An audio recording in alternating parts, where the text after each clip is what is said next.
All right, so yeah, with the quadratics, remember, you will always know. They're going to tell you the difference between the quadratic and the linear. The linear, just like how it sounds, is a straight line. Quadratics, you always going to know they're going to make like a U shape, and they always going to start with whatever variable is in front, and it's always going to be squared. That's how you know it's going to be a quadratic. Because dealing with conic sections, we're going to go into parabolas next, hyperbolas, and they all going to start with a certain formula. So to solve this one, to find the actual roots of it, or where it actually hits at, they give you a standard form. Perfect, beautiful. They're going to give you a standard form for quadratic formula.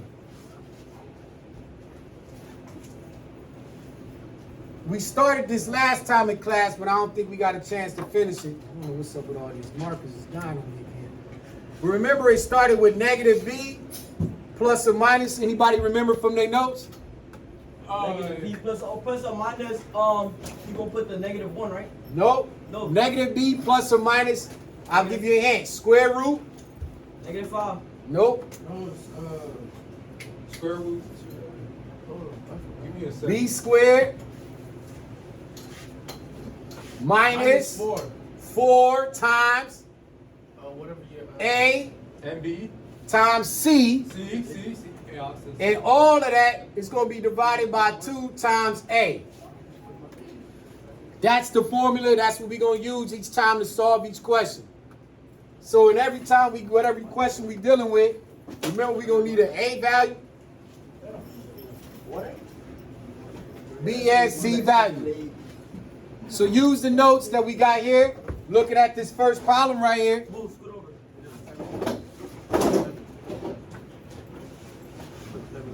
We will use the quadratic formula to solve. Let me know when y'all got it jotted down and y'all wanted to rock.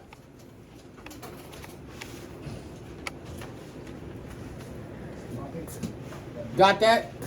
You ready to rock? Yeah. Can somebody tell me? Remember, now that you know that this is going to be the format, we got to put this equation in to solve it. But before you do that, you're going to have to label your variables. So when you go here and look at the problem, you know that this is going to be your A, even though there's nothing there present. We know what's really there. What's really there, even though I don't have to put it. 1. This will be your B. Remember, that's going to be present, and that always holds preference. Same thing here with C. So looking at this first one, what is my A for number 1? Example. 1. B would be -5. Don't put 5 because it's going to mess everything up. And then C would be -14. Make sure that you include your negatives with that. 1, we are at the point to where one simple mistake messes up everything. So now all we got to do is plug and chug, yep? So remember, this negative always applies to whatever number that's there. I don't care if the B is negative, you always got to start this off with a negative. So this is going to start off as negative what? 5. Say it again. 5. Say it again. -5. -5. So it's -5, which we know is all, in the end, it's going to turn it positive. Plus or minus, because it's going to be 2 equations we're dealing with. The square root. Now, what is B squared? 25. Well, let's put it in there. It's really just -5 squared, right? Yeah. Minus 4 times, what's your A? 1. And what's your C? -14. All right. You're going to divide all of this by 2 times A, which you just told me up here was 1. Now, this is the point that you should be at, and you at home. So now we're going to just do is simplify this down and solve based off the operations. Y'all ready to rock?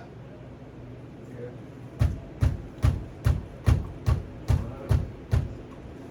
Double negative is going to turn this into, +25. Wait. double negatives are going to turn this into +5.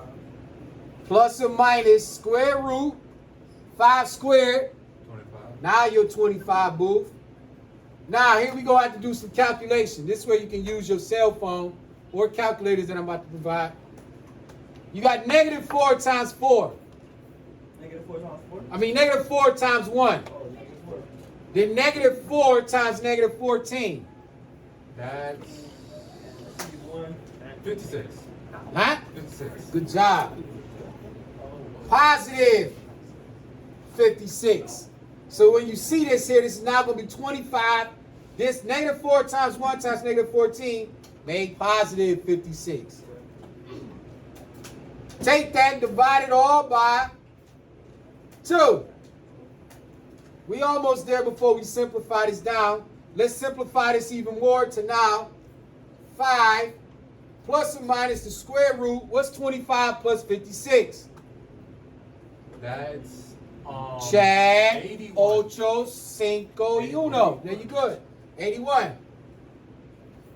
All divided by 2. Now I'm going to bring this over here because I'm running out of space. But as you can see over here, this is a plus or minus. Yeah. Because we're going to be dealing on both sides of the coordinate plane. You'll see exactly what I mean later this week when we get into it. So now this becomes 5 plus 81 divided by 2 and 5 minus square root of 81 divided by 2. Start on the left side. What's square root of 81? Square root. That should be 9. 9. So on the left side, this becomes 5 plus 9 divided by 2. On the left side, this becomes 5 minus 9 divided by 2. Clean this up. 5 plus 9 becomes what? Divided by? So this becomes 14 divided by 2. Making your first point what?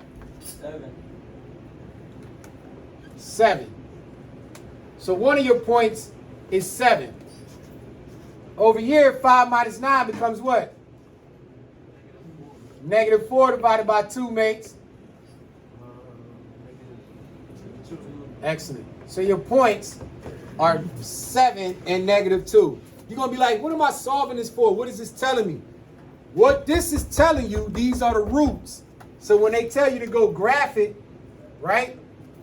The 2 points that the U is going to hit, is one of them is going to hit on 7. The other one's going to hit on negative 2. So when it's time for us to graph it, you're going to know that you have to graph it. It's going to have to hit 7 and negative 2. However it graphs, it's going to have to hit those 2 points there. That's what these 2 numbers represent. You'll see that as we get into it. Any questions? Mia, why are you making that face? You know she got to slow back down. Y'all got that? Because I want to slide and show you another one. Did he make that?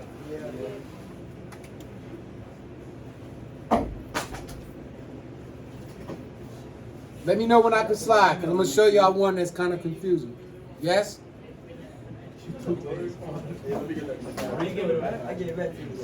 This is going to be your first grade of the quarters out of 10 questions. What time we go to lunch? 1:50 something? Yeah, y'all are definitely have to turn it in today. I got you. I can't slide? Tammy.